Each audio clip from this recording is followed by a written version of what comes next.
That is the system that we have in this government. They spend more to achieve less. As I said, an $87 billion housing program that is supposed to make housing affordable, which has doubled the cost of housing.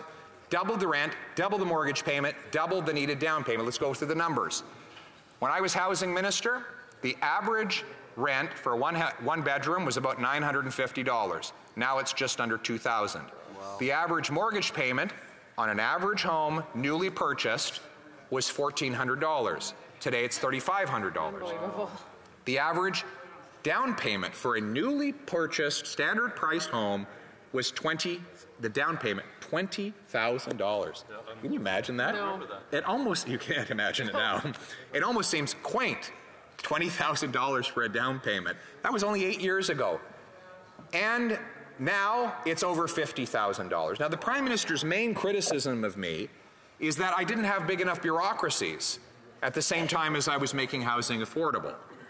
So his measurement of success is that not whether or not you deliver an end product to the end user, it's whether or not you build a big enough bureaucracy and line item in the budget to pay for it.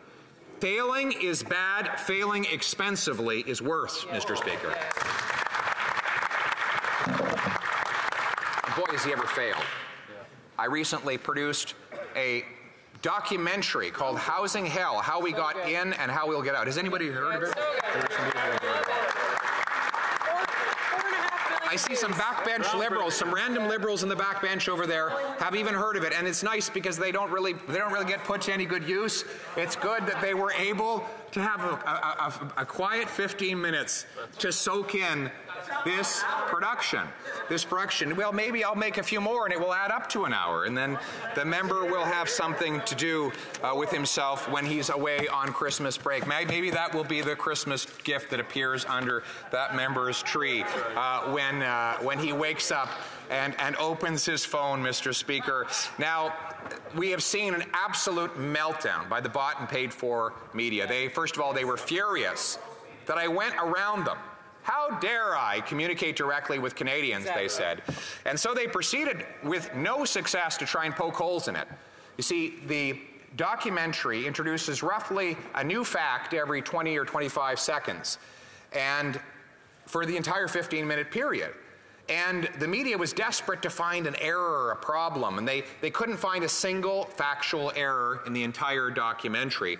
They tried, but let me review some of these undisputable facts because they're all publicly sourced with proof to show where they come from. For example, 9 out of 10 Canadians believe they will never be able to afford a home, a survey shows. That is a headline right out of the Milton Reporter on April 25th, 2022. It's so much worse now than it was back then.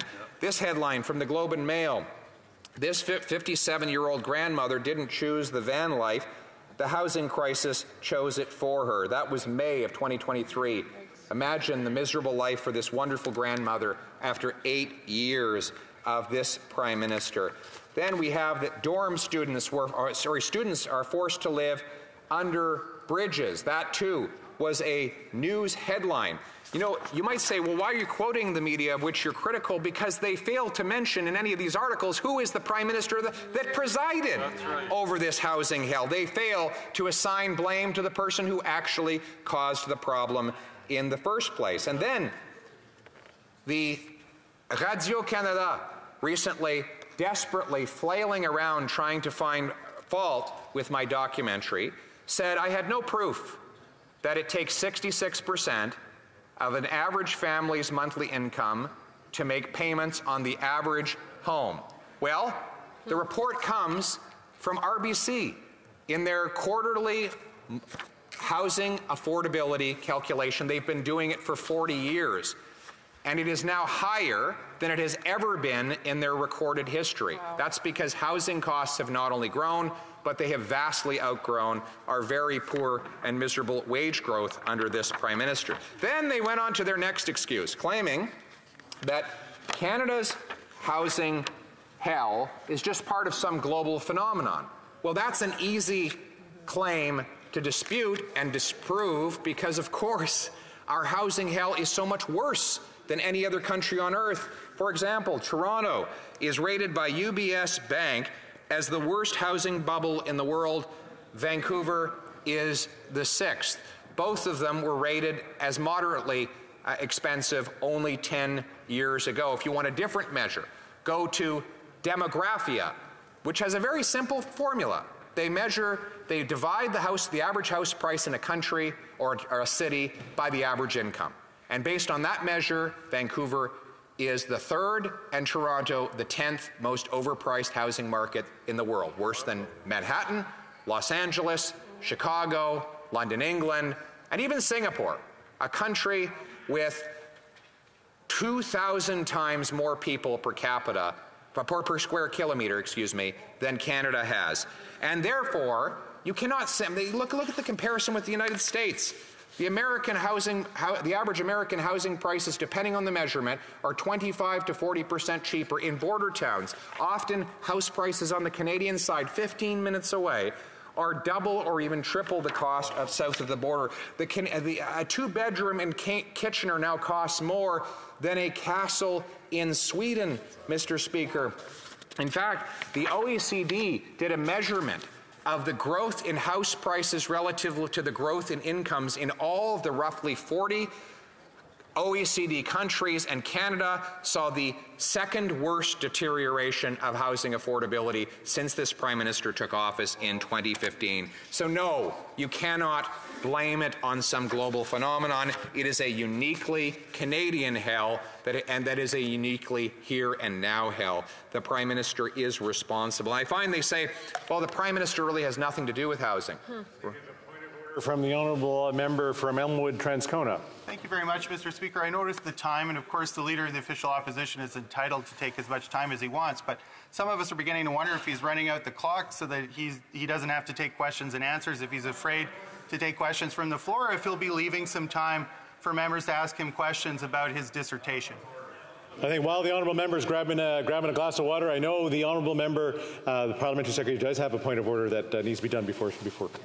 Mr. Speaker, there have been discussions amongst the parties, and if you seek it, I think you will find unanimous consent to adopt the following motion, that the motion standing on order paper in the name of the Leader of the Government in the House of Commons related to the appointment of Maria Chantal Girard as President of the Public Service Commission pursuant to Standing Order 111.1 be deemed adopted. Thank you, Mr. Speaker, for the patience. All those opposed to the honourable member moving the motion, please say nay. Agreed. The House has heard the terms of the motion. All those opposed to the motion, please say nay. Motion is carried. The Honourable Leader of the Official Opposition. Thank you, Mr. Speaker. Appreciate it. Thank you for sticking with us through that commercial break, Mr. Speaker. We're happy to be back for the continued presentation. We then went on to demonstrate in this documentary another indisputable fact that, one, Canada has the fewest homes per capita in the G7, even though we have the most land to build on after 8 years of this Prime Minister, and that we built more homes in 1972 than we built last year. In fact, in 1972, we had 22 million Canadians. Last year, we had 39 million. In other words, we've doubled the housing price. We doubled the population while reducing the number of homes we're building because of the massive bureaucracy the Prime Minister continues to build up. And as a result, the number of homes relative to the number of families who need them is in stark decline. Now, what do you think is causing this? Well, the rising cost of building a home. And what are those costs, Mr. Speaker? In Vancouver, for example, what would you say is the leading cost of building a home? Is it land, labor, lumber, or even the profit of the builder? No, it's government. The cost of permits, delays, consultants, red tape, taxes, all of these costs add up to more than all of the other costs combined. They add up to $1.3 million for every newly built home. In Montreal, the city has blocked 25,000 new homes in the last 2 years. In Winnipeg, the courts had to shoot down a decision by the City Hall to block 2,000 homes right next to a transit station that was built for those homes. Why? Because the city councillor said his constituents did not want neighbours. And many Ontario municipalities have raised development charges 900%. 900%? Have the cost of servicing communities gone up 900% over the last several decades? I'd like to see why. Now, granted, those decisions are municipal, but they are federally funded because the Prime Minister happily forks over billions and billions of dollars more, rewarding bureaucracies for blocking the way. For example, he's created this new Housing Accelerator Fund. After 2 years and $4 billion, it hasn't completed a single solitary home. Recently, the minister had a great photo op in the city of Halifax in your province, Mr. Speaker, and boy, did we ever need a housing announcement there, because after 8 years of this Prime Minister, there are now 30 homeless encampments in that city. 30. Can you imagine that? Would you ever, Mr. Speaker, you're from Nova Scotia, would you ever have imagined that you'd have 30 homeless encampments in Halifax? 8 years ago, if I told you that would have happened, you wouldn't have believed me. But this is 8 years of the misery and poverty that this Prime Minister has imposed on our people. So we were all a little bit relieved when all of a sudden the minister decided he was going to show up and do something on housing. And he announced millions of dollars for the Liberal mayor. And what did we find out the money was for? Hiring more bureaucrats. Then we have another point of order from the honourable member for Elmwood-Transcona. Thank you, Mr. Speaker. I had asked if the leader of the Conservative Party was trying to run and hide from the Q&A, but I didn't get an answer. Will he be leaving time for us to ask him questions about his dissertation?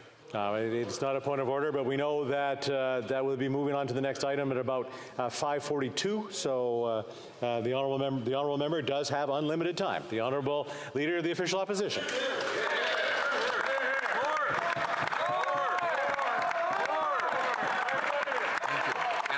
I would like to actually, not only would I be prepared to answer that member's questions, I would like to up the ante.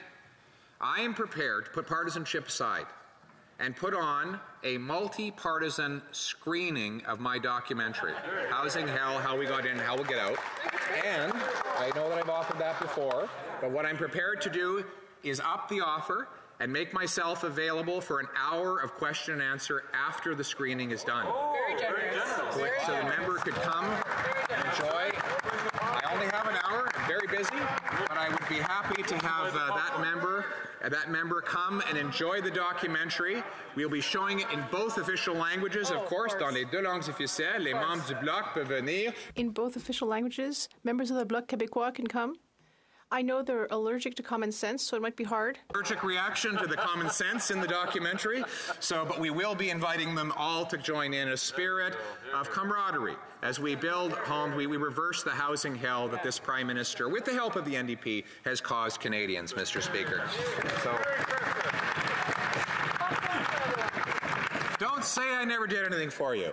So, Mr. Speaker, the facts of this documentary continued as we went throughout to demonstrate that Canada has really no excuse to have a housing crisis. We have the second biggest landmass in the world.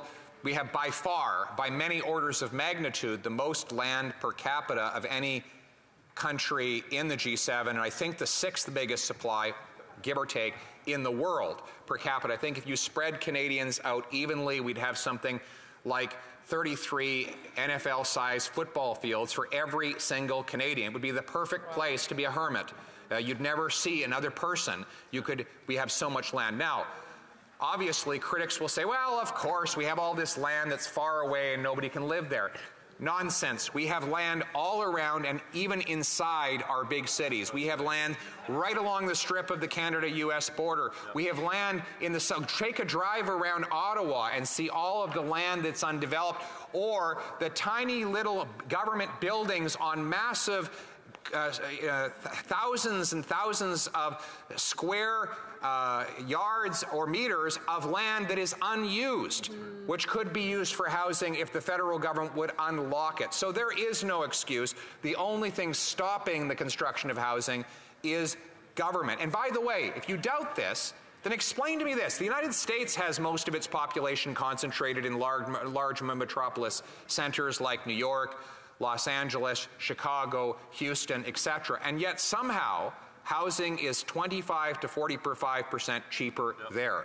How is it that housing in Tokyo is more affordable than it is in Vancouver? If the issue was just that that we don't have, that all our land is all, we're all crunched into small metropolitan spaces. Mr. Speaker, that is totally false. And it is yet another excuse that government-funded media makes for government failure. Yeah. And we know that it's a failure that can be fixed, because look at the incredible work of the Squamish people. Here.